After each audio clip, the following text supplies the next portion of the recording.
Hello అందరికీ, ఎలా ఉన్నారు? సీజన్కి తగ్గట్టుగా అందరూ పచ్చళ్ళు పెట్టేసుకున్నారా? అలాగే మేము కూడా పెట్టేసుకున్నామండి.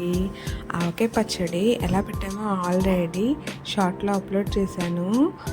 ఇది వచ్చేసి మామిడికాయ తురుము పచ్చడి అనమాట. తక్కువ పచ్చడి అంటారు కదా, అది. ఇది కూడా ఒక్క డేలో అయిపోయే ప్రాసెస్ అనమాట. ఈ పచ్చడి కూడా మార్నింగే మామిడికాయని అలా చాలా సన్నగా తురుముకున్న తర్వాత వాటిని ఫుల్ ఎండలో పెట్టారనమాట. ఈవినింగ్ వరకు ఎండలో పెట్టిన తర్వాత అవి ఈవినింగ్కి బాగా డ్రైగా అయిపోతాయి అనమాట. మరీ అంత డ్రైగా కాదు, కొంచెం ఎవరు తినే టేస్ట్ని బట్టి వాళ్ళు అనమాట. మేము మరీ అంత డ్రైగా అయితే గట్టిగా అయిపోతుందంట ముక్క. మేము మరీ అంత డ్రైగా కాకుండా కొంచెం ముక్క మెత్తగా ఉండగా తీసుకున్నాం.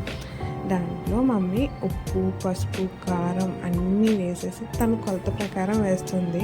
పచ్చడిలో కొంచెం బెల్లం కూడా వేసుకుంటారు, కానీ స్వీట్నెస్ అనేది తెలీదు. ఆయిల్ వచ్చేసి కొంచెం ముందుగా వేడి చేసి చల్లార్చిన ఆయిల్ అన్నమాట. దీంట్లో కొంతమంది తాలింపు కూడా వేసుకుంటారు, పోపులు వేసుకుంటారు. మేము అలా కాదు, ఓన్లీ ఎండుమిర్చి, కరివేపాకు, మెంతులు, ఆవాలు ఇవి పోపు వేసుకొని శుభ్రంగా వాటిని కలిపేసుకొని అలా కలిపిన దాన్ని కూడా నెక్స్ట్ డే ఫుల్గా ఎండలో పెట్టేస్తాను. అది ఆ ఎండకి అందులో ఉన్న బెల్లం అది కరిగి ఆ పచ్చడి కూడా చాలా దగ్గరగా చాలా బాగా అయిందండి.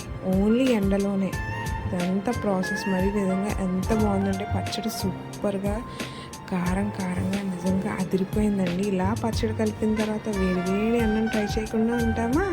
ట్రై చేసేసాం. మీరందరూ కూడా పచ్చళ్ళు పెట్టేసుకున్నారా? అలాగే నా వీడియో కూడా మీకు నచ్చినట్లయితే please subscribe my channel. Have a nice day. Bye.